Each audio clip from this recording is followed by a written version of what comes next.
Hello Oniken fans, ninjas have fascinated us for decades now, which I think is due to how cool they look, so here are the best indie games, so you won't be finding Ninja Gaiden, Sekiro or Senran Kagura in this list. So let's begin with Clan N, a loosely ninja-themed title that brings me back to the good old days. The 4 different characters do have different abilities, and what this translates to is a fun pixel art adventure that is great with friends. Here's a title that has a pretty cool control scheme named Shadow Bug, a linear action platformer in which you play as the titular ninja that has to protect your home forest from evil. While it looks like a platformer, you are tagging enemies with your mouse or thumbstick, after which the character will automatically fly to it and slash at it, giving you some degree of aerial control with a cool silhouetted look. The developers went on to make Doomblade, released in 2023, which is a more fleshed out version with the same mechanic, but you're not a ninja there, so I had to go with the original. For all the sneaking around and assassinating people that ninjas do, for some reason, game developers have used ninjas as the main character in action platformers, like in the aforementioned Ninja Gaiden, where it really isn't all that stealthy and is more of a straight up action game, with another such title being Mute Crimson Plus, but it's a neat one of these worth a look. You do have ninja skills like the ability to climb on walls and ceiling railings, as well as a rolling jump and of course slashing enemies with your sword. So it's a neat game that How Long to Beat has at 6 hours, which is substantial, and coincidentally, the DX version of this game is releasing on August 17th, 2024 and will be free for owners of the original, so time is of the essence. It was fun to go down memory lane for a video like this to uncover some hidden gems and to see where the developers have gotten to, since Shadow Blade Reload from 2015 comes to us from developer Dead Mage, who went on to make Children of Morta and are in the process of making Wizard of Legend 2, where this ninja action platformer is pretty fast paced and has an awesome character design. This is all action all the time, as you are a whirlwind of death. Again, not so much stealthy action, but just straight up action instead, and while it might look a little dated, the platforming and action should still hold up and is worth a play. Okay, another one of the technically ninja-themed games is Jitsu Squad, in which 2 of the playable characters are technically ninjas, with this cartoony beat-em-up being very underrated, all things considered. The art, animations and action are awesome, and as is beat-em-up tradition, is best with some friends, with the epic character transformations into a super powered form being the best part, and is one to get if you love the genre. Brazilian developer Joy Masher is known for their pixel art, having made titles like Blazing Chrome and Vengeful Guardian Moonrider, but going further into their back catalogue, we have Oniken Unstoppable Edition, one that nails the throwback 8-bit pixel art look down to the UI elements and is a must-play. Our hero is a ninja mercenary that offers his services to a rebel force in order to take on an evil military organization, so pretty straightforward in terms of plot. And while you're not exactly doing ninja things in this, if you grew up with games that looked like this and have not played it, I would recommend checking it out.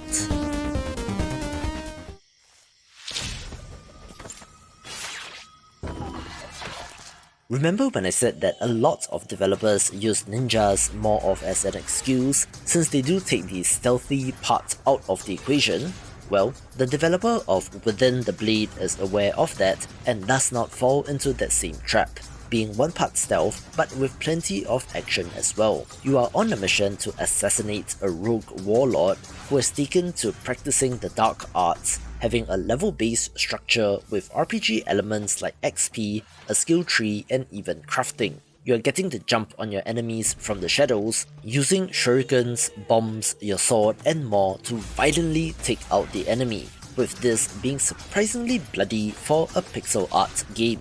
This game is tremendously underrated since I don't see anyone talking about this, so if there's one game you should try from this video, this is the one. This next title brings me back since 10-second Ninja X released in July 2016 with this channel beginning in March 2016, and the developer was kind enough to send me a key, which I then covered on this channel way back when. I suppose this has more of a puzzle game slant, since you only have 10 seconds to take out all the enemies in the level, having to figure out the most efficient way to do so in order to get 3 stars. As such, there is a high score chase element in attempting to take the shortest amount of time possible, also having a very interesting meta story narrative as well. I don't know why, but it seems like ninjas are overrepresented in beat-em-up games, another of which is Ninjin Clash of Carrots, a game that doesn't look like one since the game is in constant motion like an endless runner, but be assured that this is a beat-em-up through and through. By default, your character's legs are moving even if you don't touch the controller, so it gives the illusion of movement, making you feel like Naruto or something as the scenery rolls by and more enemies come on stage. This has over 150 unlockable weapons, which provides variety and progression with a decent pixel art look as well, although do note that the co-op in this is only for 2 players. I'll admit, I do have certain games that I have in mind before deciding to make a video, with the game in question here being Ninja Senki DX, a retro side-scrolling platformer inspired by Ninja Jaja Maru-kun and Mega Man, with the latter's influence being quite clear in terms of levels and even the jump animation. The story starts with the princess straight up being killed by a demon, so our hero abandons invisibility and goes on a quest for revenge. It is not the most complex title, but man, did they nail the look and feel, with this game being one of developer Tribute Games' earliest releases and is worth going back to. Another interesting title which is ninja adjacent is Ronin, one which is set in modern-ish times in which our heroine is on a quest for vengeance, having to strike down 5 targets of a powerful corporation who seem to be responsible for the death of her father. While you are wearing a motorcycle helmet which isn't very ninja-like, you're doing ninja things like staying in the shadows to get the jump on enemies and slicing them to bits. And oh, did I mention that this is a turn-based game? Yes, it's a turn-based action platformer, for as contradictory as that may sound, which is the point of this entry since it is something that you will only see in indie games, having to prioritize which action to take, especially when there are multiple enemies. It is also directly inspired by Gunpoint, which is great as well, with more of a hack and slash feel to this game. Bad news, good news with this one, since the developer of Boomerang X, Dang, have since shut down as of October 2023 after failing to secure funding for the next game, but this title is great, so get it if interested. This is a first-person shooter that has combat set in arenas, with your weapon of choice being the titular Boomerang X, an X-shaped boomerang that does what a boomerang does, slicing into enemies and then returning back to you. This game just feels cool and looks awesome, being fun to play due to the mobility, and is a different kind of first-person shooter, so it's a shame about the team, and maybe they'll be able to get the band back together someday. I double checked this since the N in N++ stands for Ninja, with this being the most extensive version of the precision platformer that started off life as a flash game, beginning with N, then N+, and finally N++. This is a momentum-based precision platformer in which you are dodging hazards and traps while collecting gold, having a ton of levels and even Steam Workshop support for near infinite replayability. Sure, you're not exactly doing ninja stuff in this as well, but the momentum-based physics and control scheme feels awesome, so if you have any nostalgia for the flash game versions, this release on PC and modern platforms is a must-get. You play as an iPad ninja in KUNAI, so while not exactly the stereotypical image of a ninja, I suppose that counts in this action platformer with Metroidvania elements, since you're using a sword, throwing kunai, and using ninja parkour skills to get around the world. The game has a very interesting pastel look, which is not typical of a game like this, set in a post-technological world in which you are taking out corrupted robots and AI which have exterminated humanity. The movement and grappling hook is neat, and did I mention that you can use guns as well, so there's something for everyone with this title.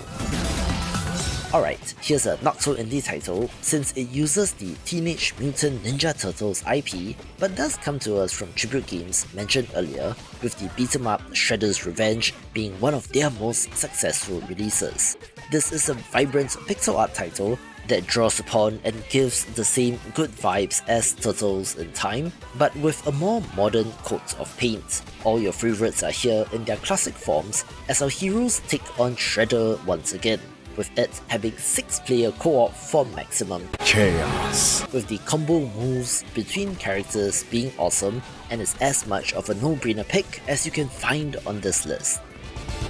I was so very excited for Cyber Shadow when it was first revealed, since it looked very Ninja Gaiden-like in nature, but with some sci-fi elements, since our hero is facing off against synthetic life forms and giant mechanical monsters, in which you play as the last survivor of a ninja clan on one final mission. The pixel art is awesome, with the action being on point, and while this is not a Metroidvania and is more linear, there's still merit to this game, with the Switch version of this having Shovel Knight amiibo support since it was published by Yacht Club Games, which is weird but interesting.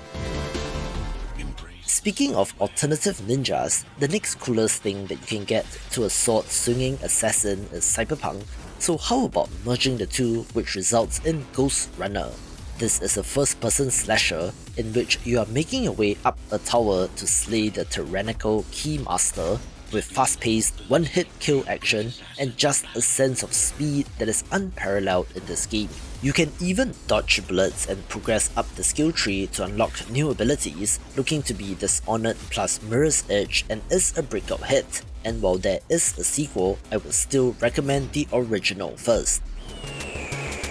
Similar to Cyber Shadow mentioned earlier, the announcement of The Messenger got me excited, since this too was a side-scrolling ninja action platformer in which you played as a sick-looking ninja that battled enemies and bosses. However, the twist then comes that this is not only an 8-bit style game, but also has a 16-bit pixel art version, both of which look awesome and nail what they are going for. The level design in this is interesting as well, and surprisingly, the time-traveling story is very well written with fun characters, so this is the complete package. And if you did not play the free Picnic Panic DLC, give that a play as well.